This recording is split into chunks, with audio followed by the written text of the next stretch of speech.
बिस्मिल्लाहिर्रहमानिर्रहीम।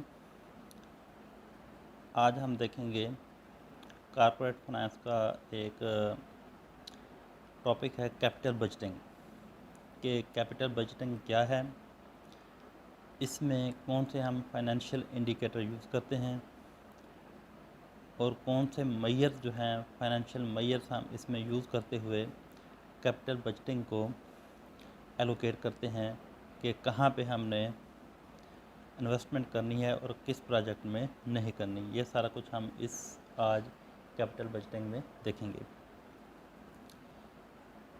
तो capital budgeting क्या है? ये एक प्रोसेस है, ऐसा प्रोसेस जिसमें हम आइडेंटिफाई करते हैं, बल्कि ना सिर्फ आइडेंटिफाई करते हैं बल्कि एवेलुएट भी करते हैं कैपिटल प्रोजेक्ट्स को। इसमें नंबर ऑफ़ प्रोजेक्ट्स होते हैं, उसमें से हमने वो प्रोजेक्ट्स चूज़ करना है जो हमें मैक्सिमम या कंपनी को मैक्सिमम बेनिफिट दे। तो ये ज़्यादातर कॉर्पोरेट डिसीजंस होते हैं और इसका जो इम्पैक्ट है वो फ्यूचर अर्निंग पर होता है। और ये प्रोजेक्ट मोस्टली 1 ईयर या 1 ईयर से ज़्यादा टेन्योर के होते हैं।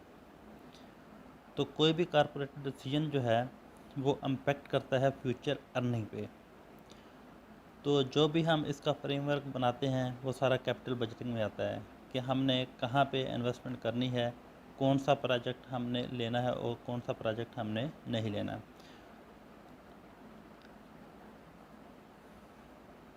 तो इसमें डिफरेंट डिसीजन हो सकते हैं कि हमने कोई नई मशीन कंपनी के लिए ख़रीदनी है या नहीं ख़रीदनी, या फिर हमने कोई जियोग्राफिक एरिया चेंज करना है, या अगर न्यू लोकेशन लेनी है तो वो हमें कितना बेनिफिट दे सकती है, या हमने कोई कॉर्पोरेट हेडक्वार्टर्स को मूव करना है किसी अच्छी जगह पर, या हमने कोई भी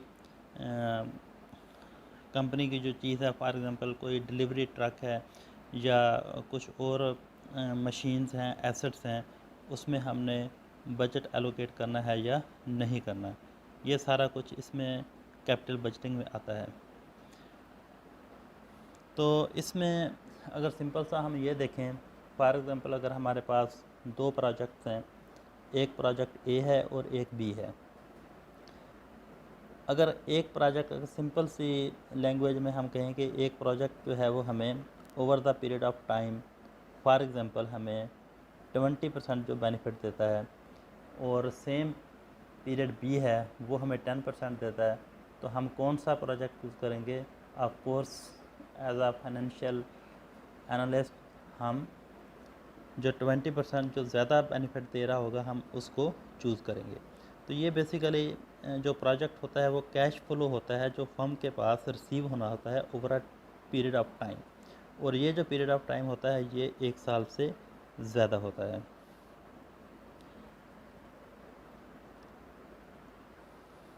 तो ये सारा हम टॉपिक देख रहे हैं कैपिटल बजटिंग, और ये कैपिटल बजटिंग हम ये किसका टॉपिक है? कॉर्पोरेट फाइनेंस का है।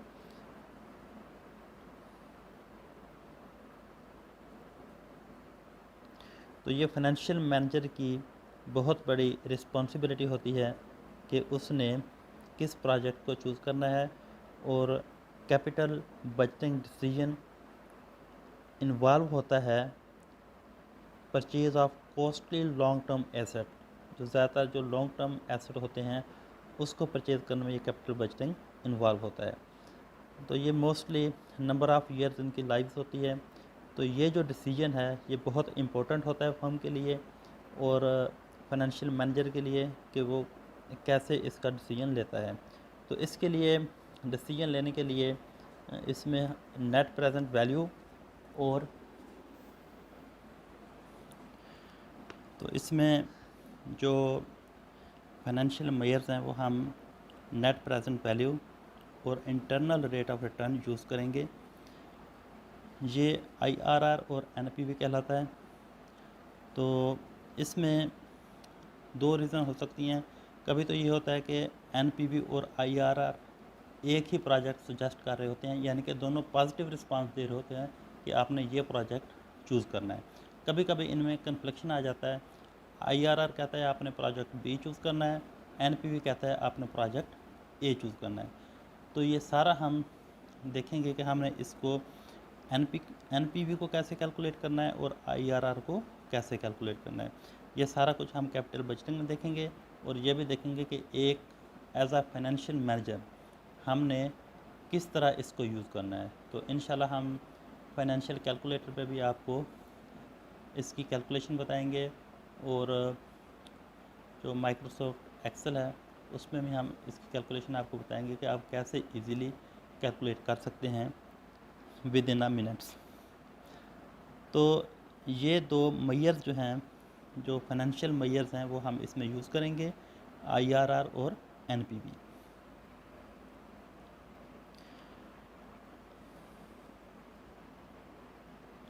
तो ये कॉर्पोरेट डिसीजन में इन्वॉल्व होता है as a working capital management and making strategic mergers and acquisition. Finally अगर हम देखें तो making good capital budgeting decision is consistent with management is primary goal of maintaining share holders value. तो share holder value increase करनी होती है। किसने increase करनी होती है? यकीनन अगर फाइनेंशियल मैनेजर अच्छा डिसीजन लेंगे, अच्छा प्रोजेक्ट चूज़ करेंगे तो कंपनी को प्रॉफिट होगा। अगर कंपनी को प्रॉफिट होगा तो वो शेयर होल्डर्स की वैल्यू है वो बढ़ेगी, तो कंपनी मैक्सिमम तरक्की कर सकती है अगर उसको फाइनेंशियल एनालिस्ट या फाइनेंशियल मैनेजर की सपोर्ट होगी। अगर प्रोजेक्ट अच्छा चूज़ करेंगे तो कंपनी के लिए वो बेनिफिशियल होगा इन टर्म ऑफ फाइनेंस। तो अभी हमने देखना है सबसे पहले बिफोर गोइंग टू कैलकुलेशन कि हम IRR और NPV डायरेक्ट कैलकुलेट करें, लेकिन हमने उससे पहले देखना है कि ये प्रोजेक्ट आते कहाँ से हैं। जब भी कोई कंपनी प्रोजेक्ट को चूज़ करती है या उसने इन्वेस्टमेंट करनी होती है, अपने रिसोर्सेज की इन्वेस्टमेंट करनी होती है, तो उसमें हमने देखना है कि ये सबसे पहले इसमें कौन से स्टेप्स इन्वॉल्व हैं जिससे ये प्रोजेक्ट हम चूज़ करते हैं। तो सबसे पहला स्टेप है इसका 4 एडमिनिस्ट्रेटिव स्टेप्स। इसके 4 एडमिनिस्ट्रेटिव स्टेप्स हैं। जैसा कि सबसे पहला स्टेप जो है वो है आइडिया जनरेशन। आइडिया जनरेशन सबसे मोस्ट इम्पोर्टेंट स्टेप है in the capital budgeting process. तो अगर अच्छा प्रोजेक्ट का आइडिया होगा तो उसमें अच्छा रिटर्न आने के चांसेस हैं। तो idea can come from a number of sources. तो बहुत सारे रिसोर्सेज होते हैं जहाँ से आइडिया हम जनरेट कर सकते हैं। तो उसमें से सीनियर मैनेजमेंट भी हो सकती है, फंक्शनल डिवीज़न भी हो सकती है, एम्प्लॉयज़ भी हो सकते हैं और आउटसाइड द कंपनी भी हो सकता है। तो इसमें ये डिफरेंट सोर्सेज होते हैं जिससे हम आइडिया जनरेट कर सकते हैं। जो मोस्ट इम्पोर्टेंट है जहाँ से मोस्टली कंपनी प्रोजेक्ट के लिए आइडिया जनरेट करती है वो ऑफ कोर्स सीनियर मैनेजमेंट होगी, उसको उस फील्ड से रिलेटेड एक्सपीरियंस होगा, फंक्शनल डिवीज़न होगी और एम्प्लॉयज़ होंगे। ये सबसे अच्छा आइडिया दे सकते हैं। इसके अलावा कंसल्टेंट भी मौजूद होते हैं आउटसाइड, उससे भी मशवरा लिया जा सकता है या प्रोजेक्ट का आइडिया जनरेट किया जा सकता है। दूसरा मोस्ट इम्पॉर्टेंट जो स्टेप है वो है एनालाइजिंग प्रोजेक्ट्स प्रपोजल। तो डिफरेंट जब प्रपोजल आएंगे डिफरेंट सोर्सेज से, सीनियर मैनेजमेंट से, फंक्शन डिवीज़न से, एम्प्लॉयज़ से या फिर आउटसाइड ऑफ द कंपनी से, तो उन तमाम प्रपोजल का एनालिसिस करना होता है कि कौन सा प्रोजेक्ट हमारे लिए बेहतर है। ये सारा जो है ये फाइनेंशियल कैलकुलेशन से पहले है। तो इसमें हम ये कह सकते हैं कि ये जो एनालिसिस है प्रपोजल का, इसमें हम क्वालिटेटिव चीज़ें देखेंगे, क्वांटिटेटिव नहीं देखेंगे। तो क्वालिटेटिव इसकी एनालिसिस करने के बाद फिर हम इसका क्वांटिटेटिव एनालिसिस करेंगे जिसमें IRR और NPV है। तो जब डिसीजन एक्सेप्ट हो जाएगा या फिर रिजेक्ट होगा तो प्रोजेक्ट बेस करेगा कि इसका एक्सपेक्टेड फ्यूचर कैश फ्लो क्या है, और ये जो कैश फ्लो है ये फोरकास्ट हम करेंगे for each product to determine in expected profitability. कि इसमें एक्सपेक्टेड प्रॉफिट क्या है। जब हम कुछ प्रोजेक्ट फाइनलाइज कर लेंगे तो उसमें से फिर हम फाइनेंशियल इंडिकेटर यूज़ करते हुए फाइनल प्रोजेक्ट चूज़ करेंगे जो शेयर होल्डर की वैल्यू को मैक्सिमम कर सके। थर्ड स्टेप क्या है इसमें, create the firm wide capital budget.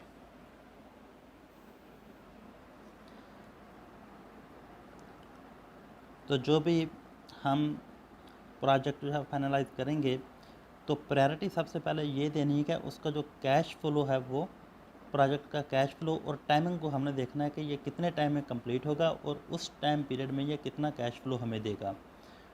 और इसके अलावा हमने ये भी देखना है कि ये कंपनी के लिए पॉसिबल है इस प्रोजेक्ट को कंप्लीट करने में। अगर तो वह कंपनी के लिए प्रोजेक्ट अवेलेबल है, अवेलेबल मीन अगर कंपनी के रिसोर्सेज उसको फुलफ़िल कर सकते हैं, वो भी हमने चीज़ देखनी है, सिर्फ कैश फ्लो और प्रॉफिटेबिलिटी को नहीं देखना। इसके अलावा ओवरऑल कंपनी की जो स्ट्रेटेजिक प्लान है उसको भी हमने देखना है, उसमें CSR भी आ जाएगा और भी बहुत सारी चीज़ें आ जाएंगी कि कहीं ये किसी कंपनी के रिसोर्सेज में ये उसकी लिमिट में है। अगर उसकी लिमिट में होगा तो फिर हम उस प्रोजेक्ट को चूज़ करेंगे, सिर्फ हम उसकी प्रॉफिटेबिलिटी नहीं देखेंगे।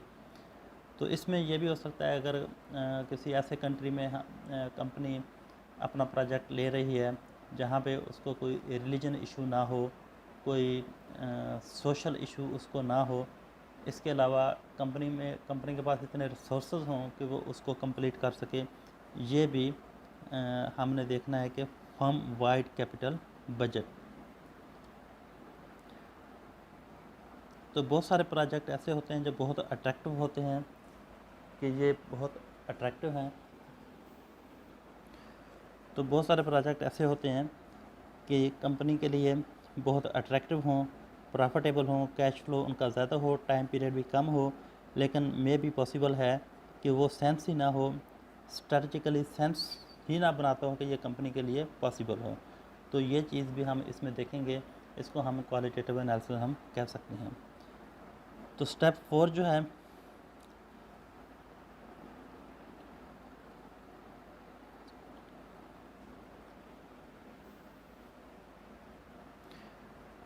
तो स्टेप 4 बहुत इम्पोर्टेंट है। इसमें जो डिसीजन लिया है कि कौन सा प्रोजेक्ट चूज़ करना है उसकी मॉनिटरिंग और ऑडिट भी करना है। ये एक्चुअली फ्यूचर कैश फ्लो पे होता है कि हम ये प्रोजेक्ट चूज़ कर रहे हैं या ये हम मशीन परचेज़ कर रहे हैं या हम लोकेशन चेंज कर रहे हैं तो हमें इससे इतना बेनिफिट होगा। तो वो जो फ्यूचर कैश फ्लो है कि मे बी अगर मशीन है तो इतना प्रोडक्शन करेगी, इससे इतना कैश फ्लो आएगा, तो वो जो फोरकास्टिंग है कि इतना कैश फ्लो आएगा उसकी मेजरमेंट जो है वो एक्यूरेट होगी, तो तब ये डिसीजन जो है अच्छा होगा, प्रोजेक्ट चूज़ करना वो ठीक होगा। यानी कि हमने एनपीवी कैलकुलेट कर ली, नेट प्रेजेंट वैल्यू, हमने आईआरआर कैलकुलेट कर लिया, हमने उसका क्वालिटेटिव एनालिसिस कर लिया, हमने ये भी देख लिया कि ये कंपनी के लिए पॉसिबल है इसको कंप्लीट करना। लेकिन अगर ये फोरकास्ट सही नहीं होगी कि ये फ्यूचर में हमें इतना कैश देगा, तो तब कंपनी के लिए प्रॉब्लम बन सकती है। तो उसका ऑडिट और उसकी मॉनिटरिंग करना बहुत फोर्थ जो स्टेप है ये भी बहुत अहम है, बहुत इम्पोर्टेंट है कि हमने देखना है कि जो उसका फ्यूचर कैश फ्लो है क्या जो वाकई एक्चुअल में भी इतना आएगा कि नहीं आएगा। तो ये 4 स्टेप कैपिटल बजटिंग में हमने देखने हैं। एडमिनिस्ट्रेटिव स्टेप ये कहलाते हैं इससे हम प्रोजेक्ट का एनालिसिस करते हैं, प्रोजेक्ट स्क्रीनिंग करते हैं कि कौन सा प्रोजेक्ट हमने लेना है। तो ये 4 एडमिनिस्ट्रेटिव स्टेप्स हैं: idea generation, analysing project proposal, create the firm wide capital budget, monitoring decision and conducting a post audit. तो इसकी हम समरी देखते हैं। आज हमने पढ़ा है कैपिटल बजटिंग। कैपिटल बजटिंग क्या है कि हमने कहाँ पे इन्वेस्टमेंट करनी है। हमसे मुराद एक फाइनेंशियल मैनेजर, एक कॉरपोरेट ऑफिशियल, एक एग्जेक्टिव, उसने देखना है कि कंपनी ने कौन सा प्रोजेक्ट चूज़ करना है। प्रोजेक्ट कौन से होते हैं? ऑफ कोर्स वो लॉन्ग टर्नओवर के होंगे, कम से कम 1 साल या उससे ज़्यादा के होंगे। तो इसमें कैपिटल बजटिंग में हमने ये भी देखा है कि लॉन्ग टर्म एसेट इसमें इन्वॉल्व हैं, कि कंपनी जो है वो लॉन्ग टर्म किस में इन्वेस्टमेंट करेगी ताकि शेयर होल्डर की वैल्यू मैक्सिमम हो सके। तो इसमें हमने डिस्कस किया कि इसमें जो फाइनेंशियल टूल हैं, फाइनेंशियल मेजर्स हैं, कि हमने कौन सा प्रोजेक्ट यूज़ करना है, उसके लिए हम नेट प्रेजेंट वैल्यू और internal rate of return use करेंगे। उससे पहले आरडीआई, उससे पहले प्रोजेक्ट को देखने के लिए उसके 4 एडमिनिस्ट्रेटिव स्टेप्स हैं।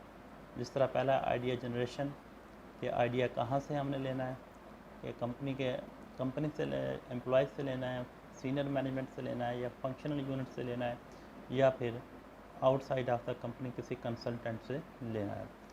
तो इन सब से भी ले सकते हैं आइडियाज़। तो जो भी फिर उसका आइडियाज़ आएगा उसको हम एनालाइज करेंगे। उसके बाद हम देखेंगे कि कंपनी के लिए पॉसिबल है, अगर है तो फिर हम उसको मॉनिटर करेंगे कि ये वाकई ये इतना कैश फ्लो दे सकता है, उसको हम पोस्ट ऑर्डर करेंगे।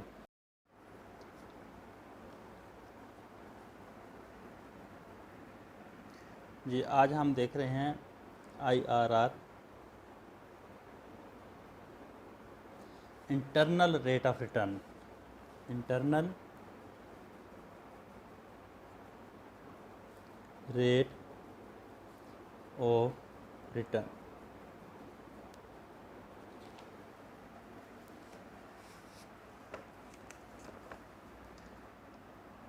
For a normal project, the internal rate of return is the discount rate that makes the present value of the expected incremental after tax cash inflows just equal to the initial cost of the project. More generally, the internal rate of return is the discount rate that makes present value of a project estimated cash inflow equal to the present value of the project's estimated cash outflow. That is, IRR is the discount rate that makes the following relationship hold.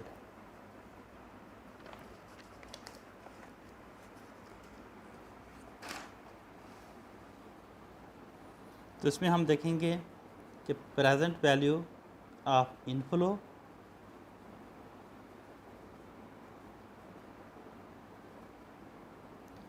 Equal होनी चाहिए present value of outflows.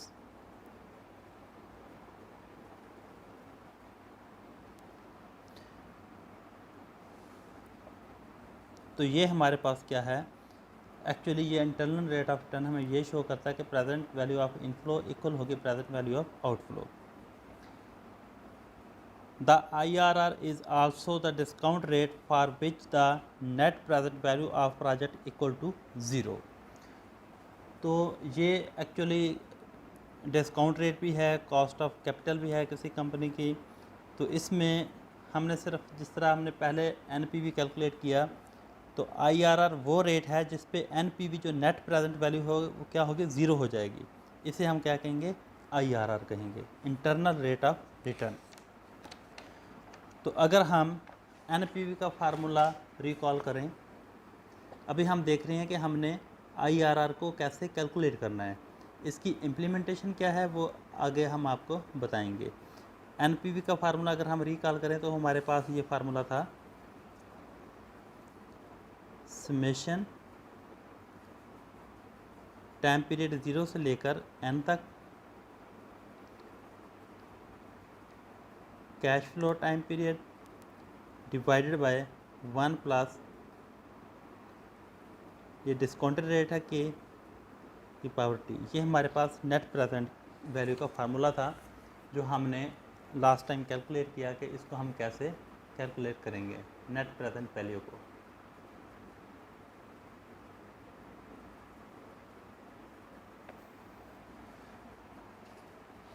तो IRR का formula क्या है, सिर्फ यही है कि हम वो डिस्काउंट रेट लेंगे जिस पर NPV क्या हो जाएगी, 0 हो जाएगी। यानी कि हम इस फार्मूले को, ये जो फार्मूला है हम इसको ऐसे कैलकुलेट करेंगे कि इसका आंसर 0 आ जाए।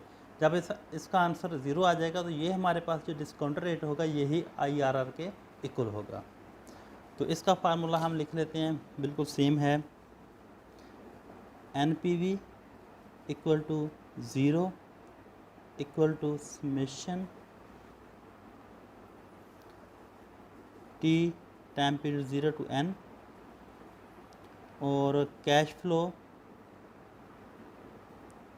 Time period divided by 1 plus IRR। सिर्फ हमने K की जगह IRR लिखा है। तो जो हमारा डिस्काउंट रेट होगा जिस पर NPV 0 हो जाएगी, यानी कि जिस पर इस फार्मूले की वैल्यू जो है वो 0 हो जाएगी, वो हमारा क्या रेट होगा, IRR होगा। जो भी डिस्काउंट रेट होगा वो हमारा इंटरनल रेट ऑफ रिटर्न होगा। तो इसकी हम एक एग्जांपल देख सकते हैं।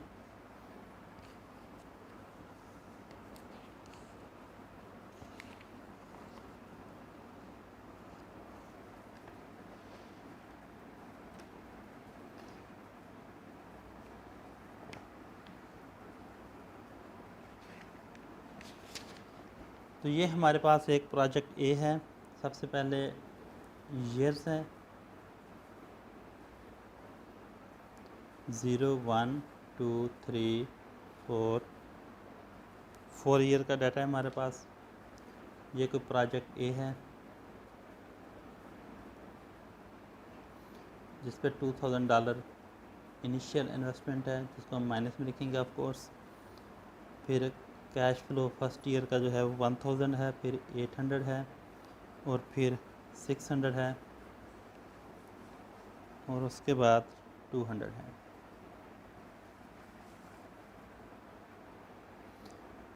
इसी तरह प्रोजेक्ट बी है। इसका हमारे पास इन्वेस्टमेंट सेम है, $2000 की है। फर्स्ट ईयर 200 कैश इनफ्लो है, फिर 600 है, और फिर 800 है, और लास्ट ईयर में इसका 1200 है।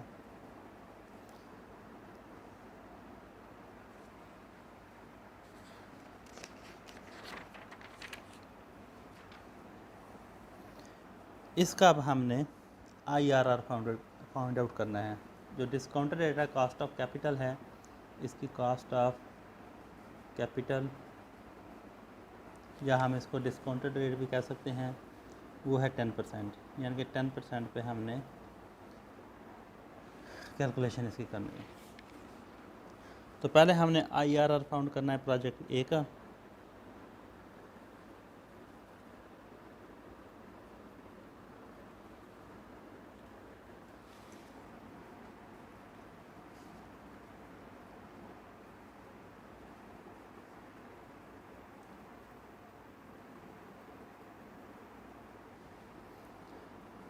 प्रोजेक्ट ए का सबसे पहले हमने फाइंड आउट करना है, ये 0 के बराबर होना चाहिए।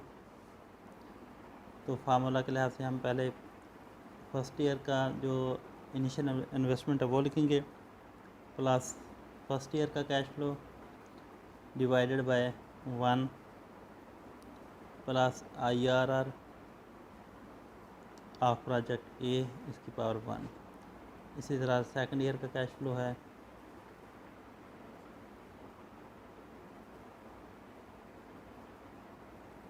थर्ड ईयर का कैश फ्लो है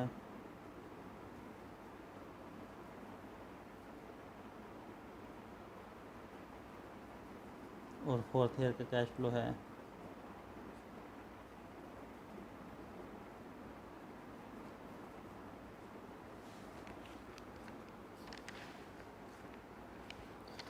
प्रोजेक्ट बी है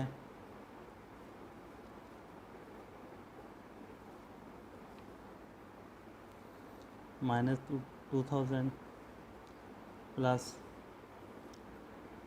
फर्स्ट ईयर का कैश इनफ्लो 200 है,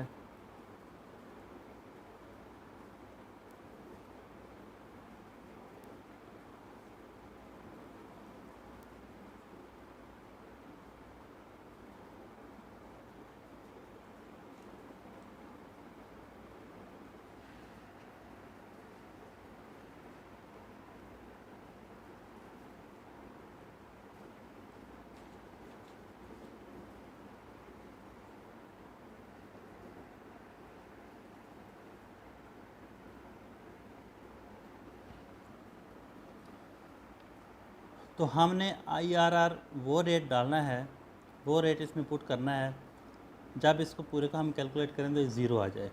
ये हिट एंड ट्रायल मेथड से सॉल्व होता है। ये पहले हम 10% से कुछ ज़्यादा रख लेंगे, वो हमें उससे आइडिया हो जाएगा, फिर हम 12% रखेंगे, फिर 13% को, फिर 14%।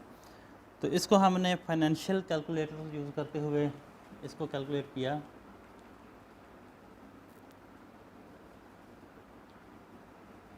तो हमारे पास जो है फाइनेंशियल कैलकुलेटर यूज़ करते हुए जब हमने इसको यूज़ किया तो हमारे पास इसकी जो वैल्यू है IRR की, प्रोजेक्ट ए की,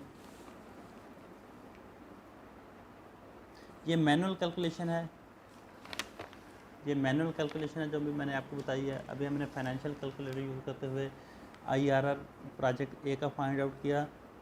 तो वो हम करेंगे, पहले हम IRR प्रेस करेंगे, उसके बाद CPT प्रेस करेंगे और डाटा इनपुट करेंगे। तो हमारे पास प्रोजेक्ट ए का जो है वो 14.4888% IRR आया, और IRR जो बी का है वो हमारे पास 11.7906।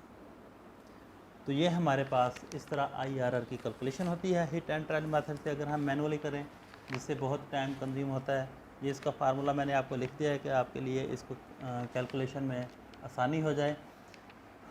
तो कैलकुलेशन इसकी कैसे होती है वो आपको इसकी समझ आ गई है। अभी हमने इसको डायरेक्टली फाइनेंशियल कैलकुलेटर से IRR इसका फाइंड आउट कर लिया है।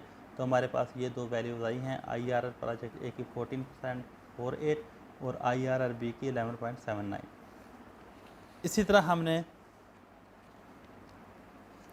इसकी लास्ट वीडियो में अगर आप देखें तो हमने इसकी इस प्रोजेक्ट की NPV कैलकुलेट की थी, net present value of this project. हमने कैलकुलेशन इसकी की हुई है, वो हम इसकी अब इम्प्लीमेंटेशन पढ़ने जा रहे हैं कि इसको इम्प्लीमेंट हमने कैसे करना है, वो मेन चीज़ है इसकी।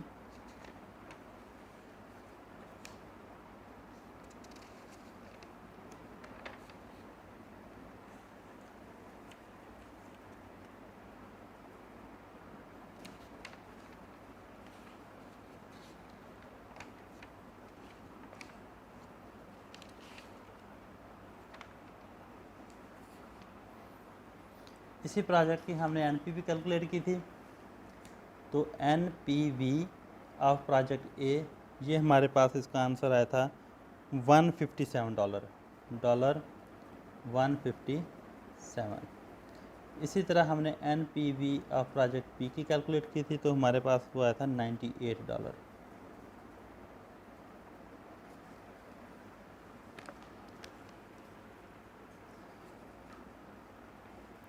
तो अगर हम इसकी इम्प्लीमेंटेशन के हवाले से देखें, जो internal rate of return project A है वो 14% है, और जो बी का है वो 11.79%। जो नेट प्रेजेंट वैल्यू है वो दोनों की पॉजिटिव हैं, यानी कि दोनों प्रोजेक्ट कंसिडर किए जा सकते हैं कि हमने कौन सा प्रोजेक्ट चूज़ करना है। सबसे पहले हम NPV कैलकुलेट करते हैं। अगर NPV पॉजिटिव आएगी तो नेक्स्ट हम उसका पे बैक पीरियड और इंटरनल रेट ऑफ रिटर्न देखेंगे। अदरवाइज़ अगर उसकी NPV नेगेटिव आती है तो हम उसका इंटरनल रेट ऑफ रिटर्न और पे बैक पीरियड हम कैलकुलेट नहीं करेंगे, क्योंकि वो प्रोजेक्ट हमारे लिए रिजनेबल नहीं है। तो इसमें हम देखें, अगर जो नेट प्रेजेंट वैल्यू ऑफ ए है वो 157 है और इसका इंटरनल रेट ऑफ रिटर्न भी प्रोजेक्ट बी से ज़्यादा है, और इसी तरह NPV ऑफ जो प्रोजेक्ट बी है वो $98 है, उसका इंटरनल रेट ऑफ रिटर्न भी कम है। तो हमारे लिए कौन सा सूटेबल प्रोजेक्ट रहेगा? Of course project A. So project A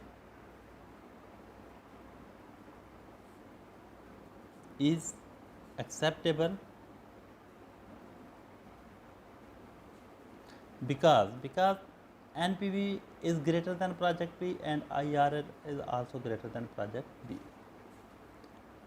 NPV of project A and IRR of project B is project A is greater than NPV of project B and IRR of project B. तो हमारे लिए project A जो है वो क्या रहेगा, suitable रहेगा।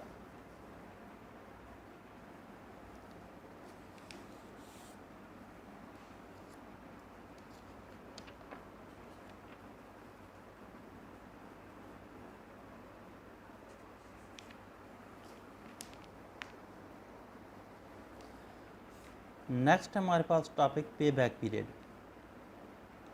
पे बैक पीरियड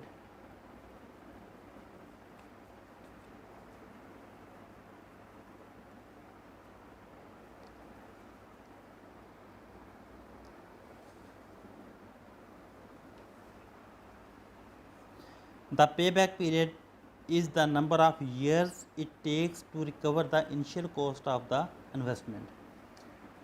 तो नंबर ऑफ़ ईयर्स हमने कैलकुलेट करने हैं कि कितने नंबर ऑफ़ ईयर लगेंगे हमें उस जो हमने इनिशियल इन्वेस्टमेंट की है उसको रिकवर करने में। तो ये हमारे पास प्रोजेक्ट ए है।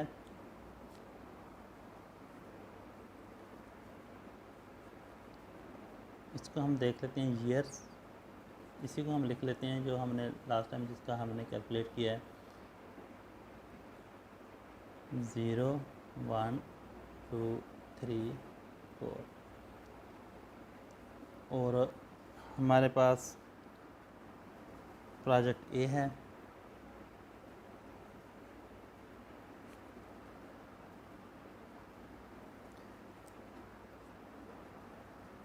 इसका नेट कैश फ्लो -2000, फिर 1000, फिर हमारे पास 800 और थर्ड ईयर में 600 और फोर्थ ईयर में 200। इसी तरह इसका हम cumulative net cash flow find out कर लेंगे। क्यूमुलेटिव नेट कैश फ्लो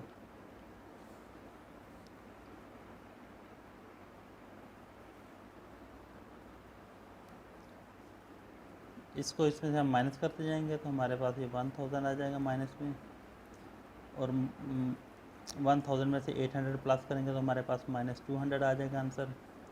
और इसी तरह इस यहाँ पे हमारे पास 400 आ जाएगा। और अगर हम देखें तो दूसरे साल के एंड में हमारे पास ये रिकवर हो रही है इनिशियल कॉस्ट। जब हमारा cumulative net cash flow positive होना शुरू हो जाएगा तो उस ईयर से हमें प्रॉफिट आना शुरू हो जाएगा। तो पिछले जो साल होंगे वो रिकवरी के होंगे। तो इसमें 2 ईयर और कुछ महीने जो लगेंगे रिकवर करने में 600। यह प्रोजेक्ट ए की हमने कैलकुलेशन कर ली है। इसी तरह प्रोजेक्ट बी की कैलकुलेट कर लेते हैं। Net cash flow first year क्या है 2000,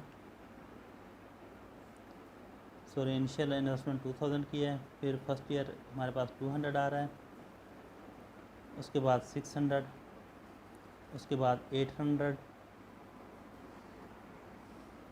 उसके बाद 1200। इसका हम cumulative net cash flow find out कर लेते हैं। वो है हमारे पास -2000 और यहाँ पे हमारे पास -1800 बचेगा, और फिर -1200 और फिर -400 और लास्ट में 800 प्लस में आएगा। तो अब हमने इसका पे बैक पीरियड जो है वो फाइंड आउट करना है।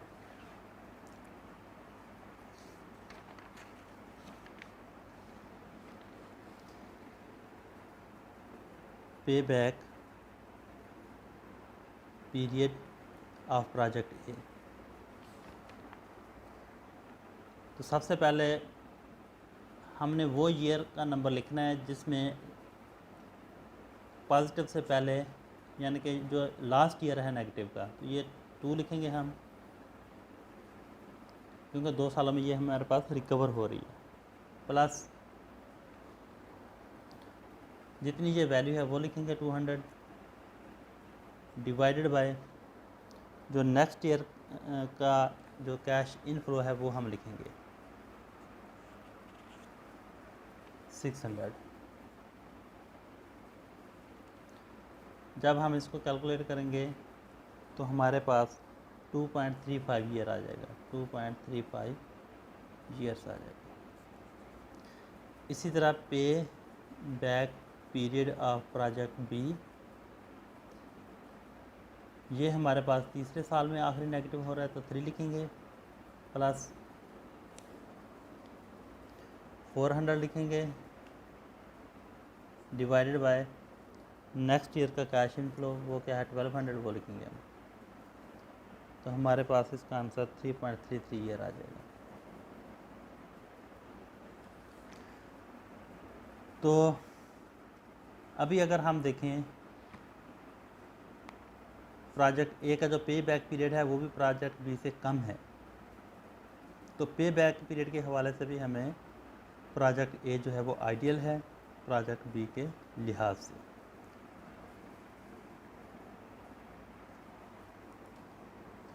तो यहाँ पे हमने देखा कि हमने एनपीवी कैसे कैलकुलेशन करनी है और आईआरआर कैसे कैलकुलेट करना है और पे बैक पीरियड कैसे कैलकुलेट करना है, इसकी इम्प्लीमेंटेशन क्या है वो अभी हमने देखा। तो जिसका पे बैक पीरियड कम होगा, आईआरआर ज़्यादा होगा, नेट प्रेजेंट वैल्यू पॉजिटिव होगी और ज़्यादा अमाउंट से पॉजिटिव होगी, वो हमारे लिए ज़्यादा प्रोजेक्ट सूटेबल है।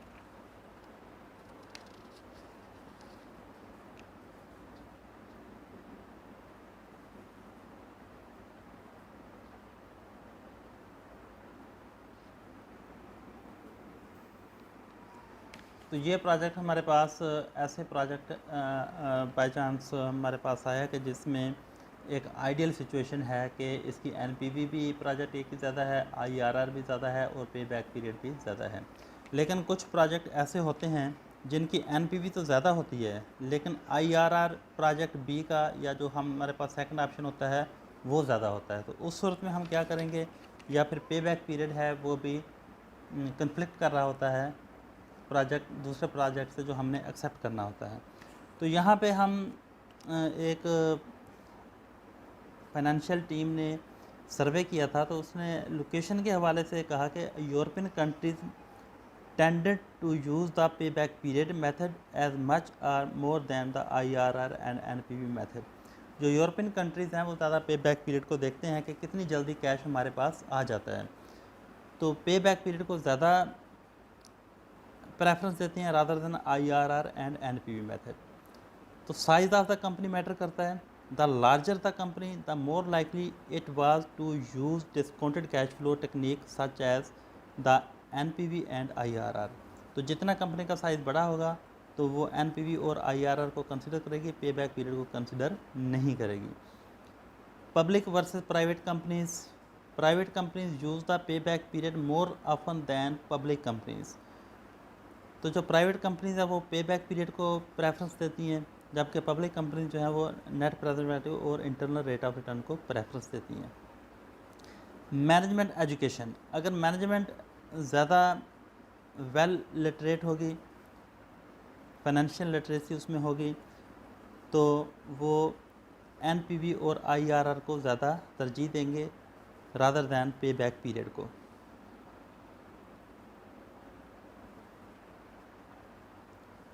तो इसी तरह जो फाइनेंशियल एनालिस्ट होते हैं, नेट प्रेजेंट वैल्यू और स्टॉक प्राइस का भी रिलेशन होता है। जैसे जैसे नेट प्रेजेंट वैल्यू ज़्यादा होगी किसी प्रोजेक्ट की, वो स्टॉक प्राइस पे पॉजिटिवली असर करेगी, इफेक्ट करेगी, और नेगेटिव होगी तो वो नेगेटिवली इफेक्ट करेगी।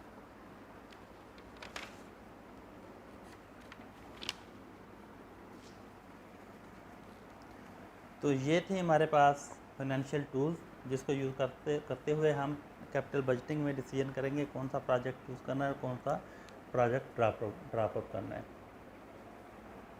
Thank you. तो अभी हम एक और प्रॉब्लम नेट प्रेजेंट वैल्यू के हिसाब से देख लेते हैं। एक ये प्रॉब्लम क्वेश्चन है, a company is considering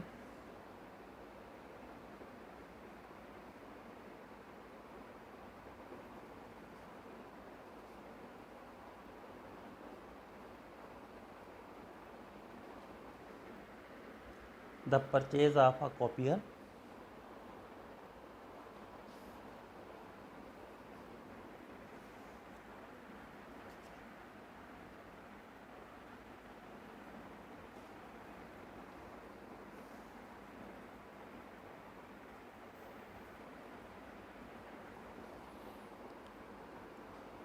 that cost $5,000. Assume a required rate of return is 10% and the following cash flow schedule. जो कैश फ्लो है वो ईयर 1 का है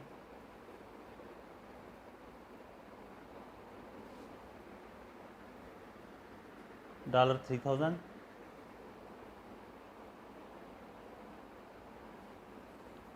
ईयर 2 का है $2,000, इसी तरह ईयर 3 का है $2,000।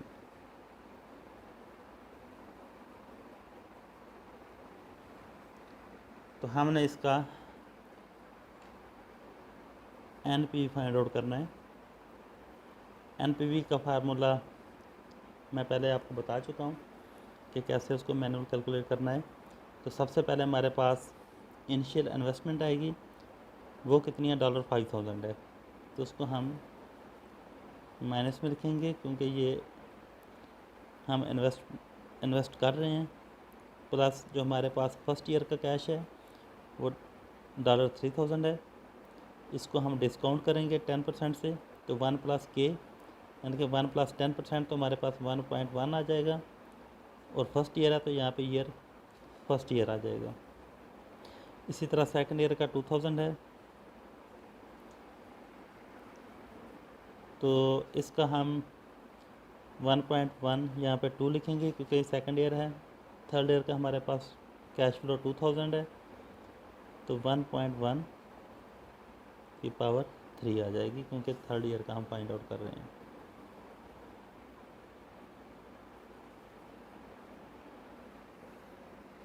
तो हम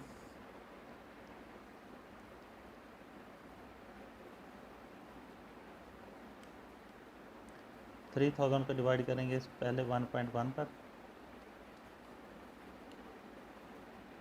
2727 आ जाएगा, 0.27 है। जो आंसर आया उसको हम दोबारा डिवाइड कर देंगे 1.1 से, तो हमारे पास ये 2479.3 आ रहा है। यहाँ पे हम लिख देते हैं इसको थर्ड ईयर को, इसी को हम डिवाइड कर देंगे 1.1 से, 2253 हमारे पास आ जाएगा, 0.4 है।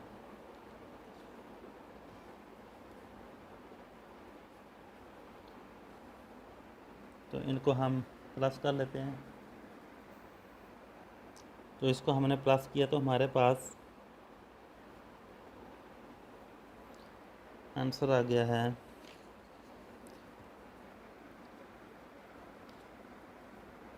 7460।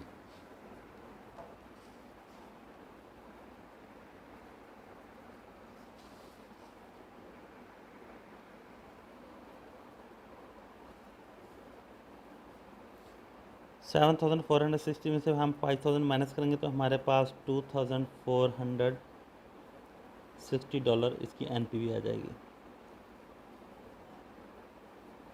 तो NPV क्या है, इसकी पॉजिटिव है, तो इसको हम चूज़ कर सकते हैं या हम इसको पाइपलाइन में कंसिडर कर सकते हैं।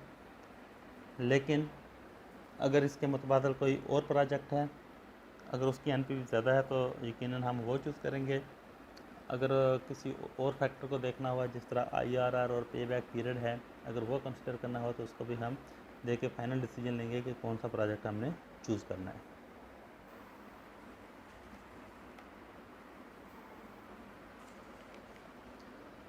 तो हम स्टडी कर रहे हैं capital budgeting. Capital budgeting is the process of evaluating capital projects with cash flows over more than 1 year. तो जो कैपिटल बजटिंग है उसका कम से कम जो प्रोजेक्ट है वो 1 साल का होना चाहिए। अगर 1 साल से कम होगा तो हम उसको इसमें कंसिडर नहीं करेंगे। The 4 steps of the capital budgeting process are: generate investment ideas, analyse project ideas, create firm wide capital budget, और लास्ट है 4th one, monitor decision and conduct a post audit.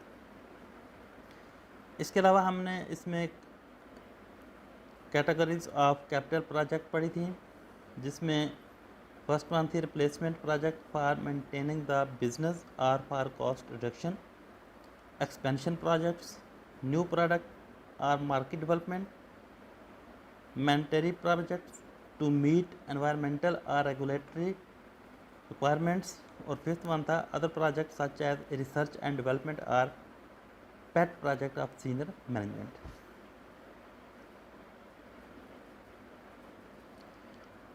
तो और हमने देखा था acceptable independent projects can all be undertaken. तो जो independent projects हैं वो सारे लिए जा सकते हैं, डिपेंड करता है कि कंपनी के पास फाइनेंसिंग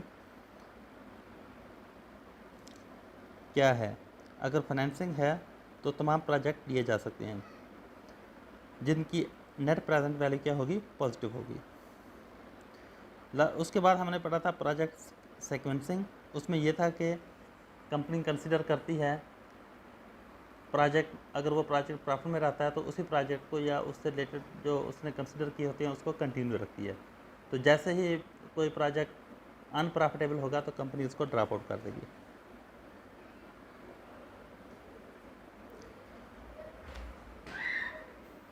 तो अभी हम पढ़ रहे हैं एनपीवी, नेट प्रेजेंट वैल्यू, ये हम स्टडी कर रहे हैं।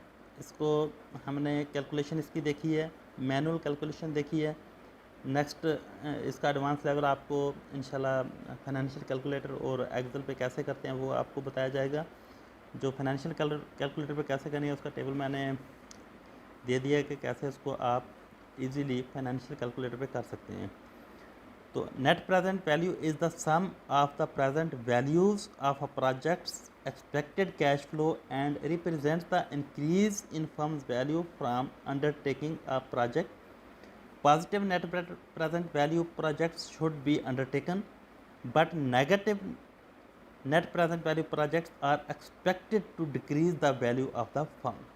यहाँ पे याद रहे कि जो पॉजिटिव नेट प्रेजेंट वैल्यू है उसको हम कंसिडर करेंगे, जो नेगेटिव होगी उसको हम कंसिडर नहीं करेंगे। नेक्स्ट हम इंशाल्लाह ताला पढ़ेंगे इंटरनल रेट ऑफ रिटर्न और पे बैक पीरियड। तो ये कैपिटल बजटिंग में था कि हमने कैसे कैपिटल बजटिंग करनी है और इसमें कौन से टूल यूज़ होने हैं, वो हमने उसमें सिर्फ एनपीवी देखा है। नेक्स्ट आईआरआर और पे बैक पीरियड पढ़ेंगे कि उसमें हमने कैसे कैलकुलेशन करनी है, उसकी इम्प्लीमेंटेशन कैसे करनी है। तो स्टॉक मार्केट में अगर हम देखें, फॉर एग्ज़ाम्पल अगर 10% जो है वो कंपनी स्टार्ट करते हैं तो उसमें 10 मिलियन जो है वो कैपिटल इन्वेस्टमेंट करते हैं, तो उसमें हर पर्सन का जो शेयर होगा वो कितना होगा, 10% शेयर होगा। यानी कि हर पर्सन ने 1 मिलियन इन्वेस्टमेंट करके एक बिज़नेस स्टार्ट किया है, कोई भी बिज़नेस स्टार्ट किया है, तो उसको 1 साल बाद या 2 साल बाद उसको मोर कैपिटल की ज़रूरत होती है। तो वो उसके पास 2 तरीके हैं, 2 मेथड हैं कि वो कैपिटल हासिल करे। एक तो ये है कि वो लोन ले, दूसरा ये है कि वो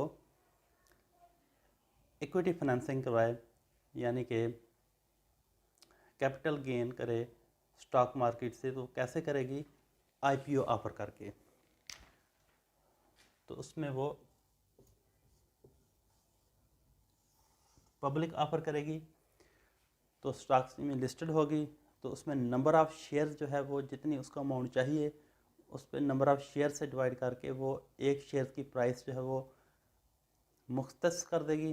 तो उस प्राइस पर वो शेयर सेल आउट करेगी। इस तरीके से वो क्या करेगी, कैपिटल गेन करेगी और जो कंपनी है अपनी इन्वेस्टमेंट जो फाइनेंसिंग नीड है वो पूरा कर सकती है। किसके थ्रू, इक्विटी फाइनेंसिंग के थ्रू। कैसे होगी, IPO initial public offer in a stock exchange. तो उससे वो कैपिटल गेन करके इक्विटी फाइनेंसिंग के थ्रू वो शेयर्स जो है वो सेल आउट करके अपना कैपिटल गेन कर सकती है और अपने फाइनेंसिंग नीड जो है वो फुलफ़िल कर सकती है। तो उसमें फिर क्या होगा, हर जो शेयर होल्डर होगा उसका कंपनी में शेयर हो जाएगा। तो वो डिपेंड करता है कि कितनी अमाउंट से वो शेयर पर ऑफ़र करती है। फॉर एग्ज़ाम्पल वो एक शेयर जो है वो 0.1% से ऑफ़र कर रही है, तो अगर कोई भी इंडिविजुअल एक शेयर परचेज करेगा तो 0.1% कंपनी का ओनर हो जाएगा। तो इसी तरह अगर वो 100 परचेज करेगा तो वो इसी हिसाब से उस का ओनरशिप उसके पास आ जाएगी उसी परसेंटेज से, जिस परसेंटेज से वो शेयर परचेज करेगा। तो इस हवाले से हम कहेंगे कि जो भी शेयर होल्डर होगा वो क्या होगा, शेयर होल्डर्स इक्विटी उसकी होगी। तो उसमें दो मेथड्स हैं कि लोन ले कंपनी या फिर आईपीओ के थ्रू शेयर सेल करे स्टॉक एक्सचेंज में और कैपिटल गेन करे और फाइनेंसिंग नीड को फुलफ़िल करे, और जो कंपनी की ओनरशिप है वो शेयर होल्डर में क्या हो जाएगी, उसी परसेंटेज से डिवाइड हो जाएगी। तो जो शेयर होल्डर्स हैं वो दो तरीके से प्रॉफिट हासिल करेंगे, या तो डिविडेंड से या फिर कैपिटल गेन से। फॉर एग्जांपल कैपिटल गेन कैसे होगा, अगर एक शेयर की प्राइस 10 रुपीज़ है और कंपनी जो है वो स्पेसिफिक पीरियड में प्रॉफिटेबल रही है, तो एक शेयर की प्राइस जो है वो क्या हो जाएगी, 12 रुपीज़ हो जाएगी। तो 2 रुपीज़ उसका क्या हो जाएगा, कैपिटल गेन हो जाएगा। दूसरा तरीका ये है कि कंपनी डिविडेंड ऑफर करती है क्वार्टरली, सेमी एनुअली या एनुअली। तो कंपनी क्या कर सकती है, 2 रुपीज़ जो है वो, या इसमें 1 रुपीज़ जो है वो डिविडेंड अनाउंस कर सकती है। तो हर शेयर होल्डर को एक शेयर पर क्या 1 रुपीज़ मिलेगा। दूसरा तरीका यह है कि कोई भी शेयर होल्डर है वो मार्केट में से शेयर सेल करके वो 2 रुपीज़ जो है वो प्रॉफिट हासिल कर सकता है। इसे हम कैपिटल गेन कहते हैं। ये कब होगा, तब होगा जब कंपनी क्या है स्पेसिफिक पीरियड में प्रॉफिटेबल रहेगी, तो कैपिटल गेन होगा और डिविडेंड भी अनाउंस कर सकती है। तो इक्विटी जो है इस हवाले से इंक्रीज़ भी हो सकती है और डिक्रीज़ भी हो सकती है, इंक्रीज़ भी हो सकती है और डिक्रीज़ भी हो सकती है। इंक्रीज़ कैसे होगी, इंक्रीज़ तब होगी जब कंपनी क्या करेगी, कैपिटल गेन करेगी, तो इक्विटी क्या है, इंक्रीज़ होगी। और इसी तरह इक्विटी डिक्रीज़ भी हो सकती है, अगर कंपनी डिविडेंड पे करेगी तो इक्विटी क्या है, डाउन हो जाएगी। तो ये तरीका है कि कंपनी की जो इक्विटी है वो इंक्रीज़ और डिक्रीज़ हो सकती है। बिस्मिल्लाहिर्रहमानिर्रहीम। आज हम नेट प्रेजेंट वैल्यू का एक और क्वेश्चन जो है, या हम उसको प्रॉब्लम कह सकते हैं, वो अभी हम इसको सॉल्व करेंगे ताकि आइडिया हो जाए कि हमने नेट प्रेजेंट वैल्यू कैसे कैलकुलेट करना है। तो ये हमारे पास एक CFA लेवल 1 का एक प्रॉब्लम है जो कि MS या BS BBA स्टूडेंट्स के लिए बेनिफिशियल हो सकता है। इसमें हमने देखना है कि हमने नेट प्रेजेंट वैल्यू कैसे कैलकुलेट करनी है। तो सबसे पहले इसमें ईयर्स है, 0 1 2 3 4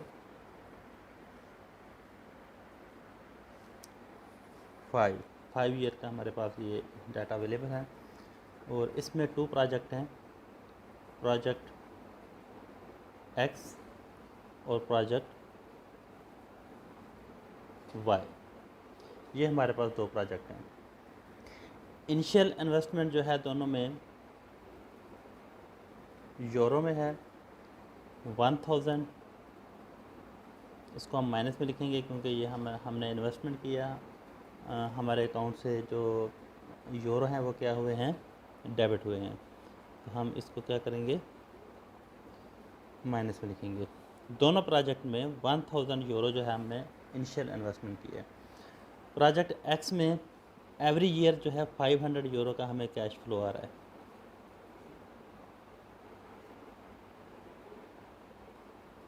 ये 500 यूरो का हमारे कैश फ्लो आ रहा है।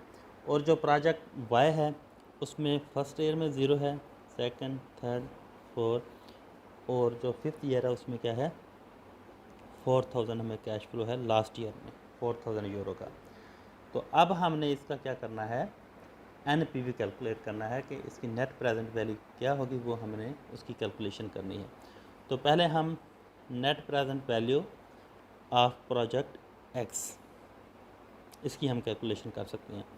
ये बहुत आसान है फाइनेंशियल कैलकुलेटर पर करना और एक्सेल पर करना बहुत इजी है, लेकिन अगर आपको किसी भी फार्मूला या कोई भी टूल्स है उसकी बेसिक कैलकुलेशन का पता होगा तो आपको आसानी से समझ आ जाएगी कि इसकी कैलकुलेशन कैसे होती है और इसका बेसिक पर्पस क्या है, किस तरह हम इसको यूज़ कर सकते हैं। तो इसलिए जो मैनुअल कैलकुलेशन होती है वो बहुत ज़रूरी होती है किसी भी टूल को या किसी भी फार्मूला को समझने के लिए। अगर बेसिक कैलकुलेशन आती होगी तो हमारे लिए प्रॉब्लम नहीं होगी इसको अच्छे तरीके से समझने में। तो अभी इसका हम net present value of x calculate कर लेते हैं। तो इसका जो फार्मूला है वो cash flow of initial year, यानी कि जो बेसिक जो इन्वेस्टमेंट है वो हम लिखेंगे,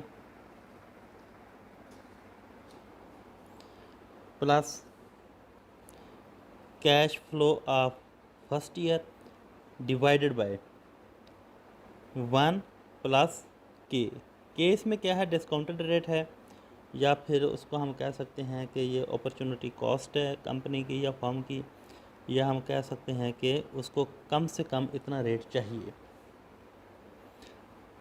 1 प्लस के डिस्काउंटेड रेट के की जगह हम डिस्काउंटेड रेट लिखेंगे और होल की power 1 plus cash flow of second year divided by 1 plus के की power 2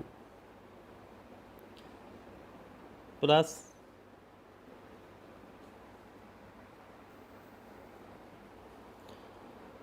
so on nth year, यानी कि जितने भी ईयर होंगे 1 प्लस के की पावर n। तो हमारे पास फाइनली ये इनका समेशन आ जाएगा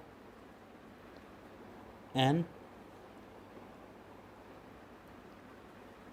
टाइम पीरियड 0 से लेकर n तक जितना भी होगा, cash flow of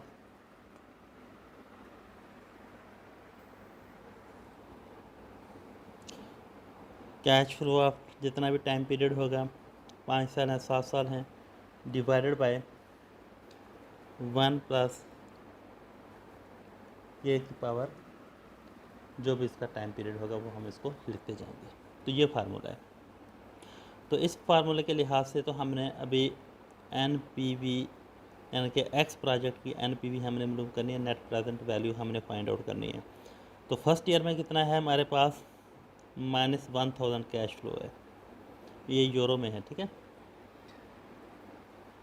plus first year का कैश फ्लो कितना है 500 डिवाइडेड बाय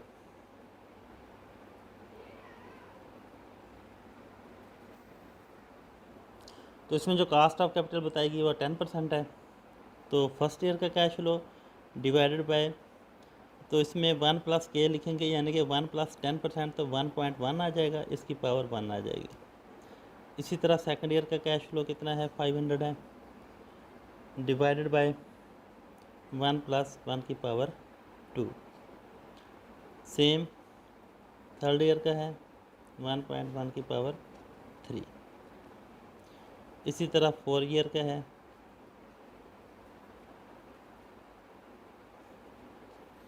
इसी तरह 5th ईयर का है।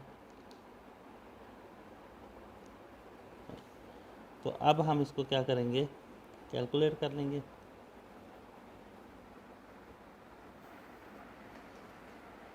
तो ये फाइनेंशियल कैलकुलेटर है। यहाँ पे हम एनपीवी जो है डायरेक्ट फाइंड आउट कर सकते हैं, लेकिन अभी हम इसको मैनुअल करेंगे ताकि हमें इसकी आसानी से इसकी बेसिक जो है वो समझ आ सके।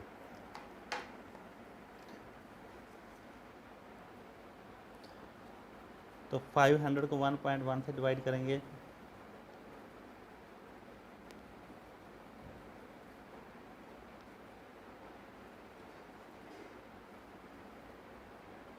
तो हमारे पास ये 454.55 आ जाएगा। जो हमारे पास आंसर आया उसको हम दोबारा 1.1 पे डिवाइड कर देंगे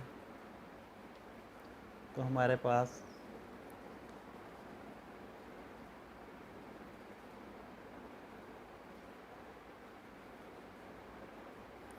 ये जो हमारे पास आंसर है इसी को हम डिवाइड कर देंगे 1.1 पे।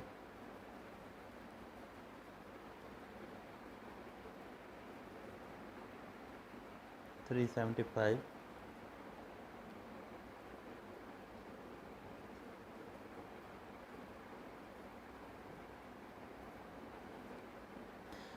यहाँ पे ये भी आप बात देख लें कि नेट प्रेजेंट वैल्यू, यानी कि जो हमें पहले साल 500 मिलेगा उसकी जो आज वैल्यू है वो ये है।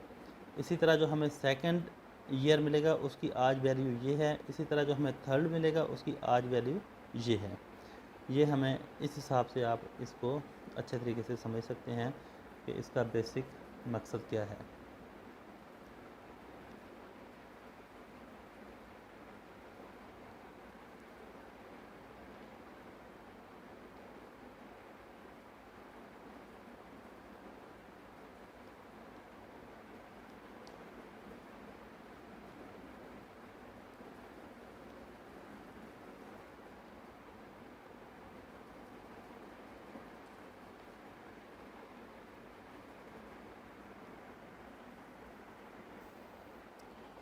तो इन सब को हमने प्लस कर दिया तो हमारे पास 1895.38 ये आंसर आ गया। इसको हम इसमें से माइनस करेंगे तो हमारे पास 895.38 क्या आ जाएगा, एनपीवी इसकी आ जाएगी।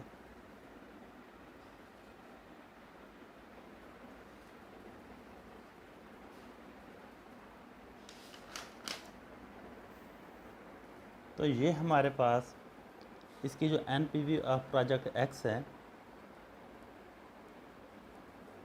ये हमारे पास 895 एनपीवी इसका आंसर है। अभी हम इसी तरह जो प्रोजेक्ट वाई है उसको हम कैलकुलेट कर लेंगे कि उसकी एनपीवी कितनी आती है। तो हम प्रोजेक्ट वाई की एनपीवी फाइंड आउट कर रहे हैं। तो फ्रेंड्स ये मैं चैनल बना रहा हूँ जिसमें आपको फाइनेंशियल मैनेजमेंट और जो भी फाइनेंस के सब्जेक्ट्स हैं उसके जो भी टॉपिक्स हैं सीएफए से रिलेटेड और एमएस और बीबीए वो सारा यहाँ पे मैं इंशाल्लाह आपको उनके बारे में बताने जा रहा हूँ। तो साथ ही जो है वो मैं इंशाल्लाह इक्विटी मार्केट जो है स्टॉक एक्सचेंज, बिटकॉइन और जो इसके अलावा फॉरेक्स मार्केट है उसके बारे में भी इंशाल्लाह यहाँ पे हम डिस्कस करेंगे। तो उसके जो कैसे उसमें हमने इन्वेस्टमेंट करनी है और किस तरह ट्रेडिंग करनी है वो सारा यहाँ पे आपको बताया जाएगा। स्टॉक मार्केट में क्या है, उसमें किस तरह आपने पोर्टफोलियो बनाना है वो इंशाल्लाह ताला यहाँ पे सारा जो है ना हम डिस्कस करेंगे। तो मेरे चैनल को आप सब्सक्राइब कर दें और शेयर भी करें स्टूडेंट्स में ताकि मैक्सिमम लोग जो है इससे बेनिफिट ले सकें। तो फॉरेक्स में इंशाल्लाह ताला हम इंडिकेटर जो है वो डिस्कस करेंगे, यानी कि जो भी हम फाइनेंस का पढ़ेंगे उसका प्रैक्टिकल इम्प्लीमेंटेशन हमने कैसे करनी है वो यहाँ पे आपको इंशाल्लाह बताया जाएगा। तो ये हम प्रोजेक्ट वाई का डाटा लिख रहे हैं। तो फर्स्ट ईयर इसका कैश फ्लो ज़ीरो है, सेकेंड ईयर भी ज़ीरो है, थर्ड ईयर भी ज़ीरो है, फोर्थ ईयर भी ज़ीरो है। इसके अलावा अगर कोई स्टूडेंट मुझसे कोई क्वेश्चन वगैरह समझना चाहता है तो स्क्रीनशॉट मुझे सेंड कर सकता है कमेंट्स में। मैं आपको अपना कॉन्टैक्ट वो दे रहा हूँ डिस्क्रिप्शन में, तो आप मुझे कोई भी क्वेश्चन है वो सेंड कर सकते हैं। मैं सॉल्व करके उसकी वीडियो भी बना दूंगा, और अगर आप पर्सनल चाहें तो वो भी मैं इंशाल्लाह ताला आपको सेंड कर दूंगा। तो first year, second year, third year, fourth year और फिफ्थ ईयर में जो यहाँ पे हमें कैश वसूल हो रहा है वो है 4000।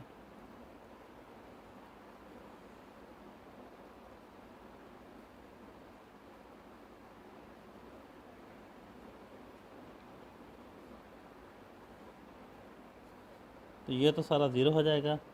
लास्ट हम कैलकुलेट कर लेते हैं कि उसका हमारे पास कितना आ रहा है।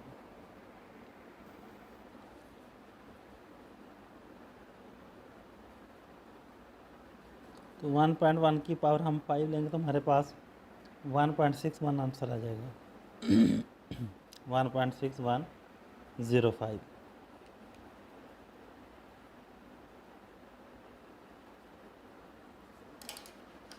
ये बिल्कुल बेसिक जो है वो मैं आपको इसकी कैलकुलेशन बता रहा हूँ कि बेसिक हमने इसकी कैलकुलेशन कैसे करनी है। 4000 डिवाइडेड बाय 1.6105, तो हमारे पास 2483.7 2483.7।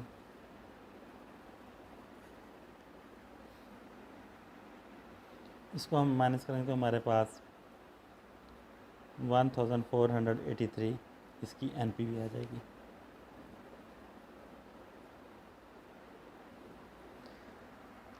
तो ये देखें जनाब, अभी हमने कैलकुलेशन कर ली है कि कैसे हम इसकी एनपीवी फाइंड आउट कर सकते हैं प्रोजेक्ट ए और project B, sorry project X और प्रोजेक्ट वाई की।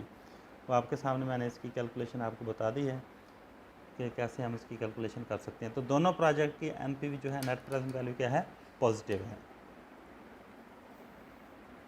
तो यहाँ पे क्वेश्चन रेज होता है कि अगर हमने एनपीवी की बेस पर प्रोजेक्ट चूज़ करना है, प्रोजेक्ट एक्स चूज़ करें या वाई चूज़ करें। तो net present value of project Y की हमारे पास ये आई है 1483 यूरो, और इसी तरह net present value of x जो है वो हमारे पास की आई है यूरो 895। तो दोनों ही पॉजिटिव हैं। अगर हमने सिर्फ डिसीजन लेना हो नेट प्रेजेंट वैल्यू की बेस पर, तो हम कौन सा प्रोजेक्ट चूज़ करेंगे, हम project net present value of Y जो है ये हम चूज़ करेंगे, क्योंकि इसकी वैल्यू हमें जो कैश फ्लो है, जो वेल्थ है वो हमें ज़्यादा होगी, और ये जो प्रोजेक्ट है वो क्या कर सकता है, शेयर होल्डर की वैल्यू मैक्सिमाइज कर सकता है। तो इस वजह से हम एनपीवी के हवाले से प्रोजेक्ट वाई चूज़ करेंगे।